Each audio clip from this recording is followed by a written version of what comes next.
Bronny James maglalaro sa opening week. Magiging madami ang oras sa active roster. Sa isang panayam sa Pat McAfee Show, kinumpirma ni Shams Charania na inaasahang hindi lamang maglalaro si Bronny sa opening week, kundi magkakaroon din siya ng mas mahabang playing time sa loob ng court sa regular season. Karamihan sa mga second round picks ay ginugugol ang kanilang unang taon sa G League. Uulitin ko lang yung salitang karamihan mga chong, baka may magalit sa akin. Alam natin na maaaring italaga si Bronny doon sa ilang bahagi ng season. Pero hindi katulad ng ibang malalaro sa kanyang draft, may tunay na pagkakataon si James na makuha ang kanyang pwesto sa aktual na rotation ng Lakers.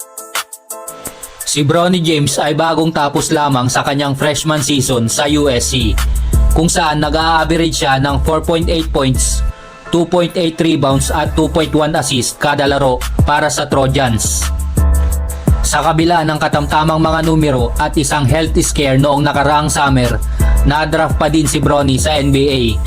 Matatandaan din natin si Rich Paul, agent ni LeBron James, na nagpasiguro na hindi siya kukunin ng ibang teams.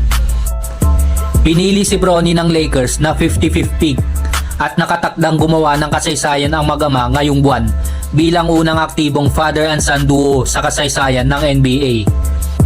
Ang unang laro ng Lakers ngayong season ay sa October 22, Martes laban sa Timberwolves. Ang kanilang susunod na laro ay kontra sa Phoenix Suns. Bago ang kanilang huling laro ng Linggo laban sa Kings na gaganapin naman sa Sabado. Ang tatlong laban na ito ay magiging mahusay na pagsubok para sa Lakers at tiyak na makikita si Bronny sa loob ng court sa kahit isang laro.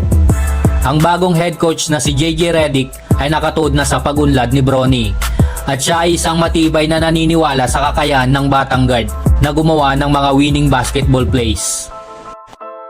Sa kabila ng kanyang kakayahan bilang shooter, playmaker at versatile defender, ang mas maliit na sukat at kakulangan sa karanasan ni Bronny ay magiging hadlang para sa kanya na makuha ang permanenteng pwesto sa rotation.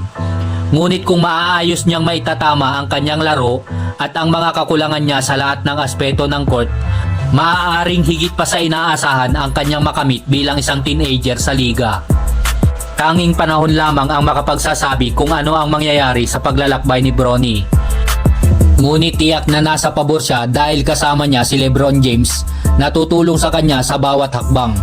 Kung ma-improve niya ang kanyang potensyal, magtatayo si Bronny ng tunay na kinabukasan sa Lakers at isang pamana para sa kanyang sarili na hiwalay mula sa anino ng kanyang ama.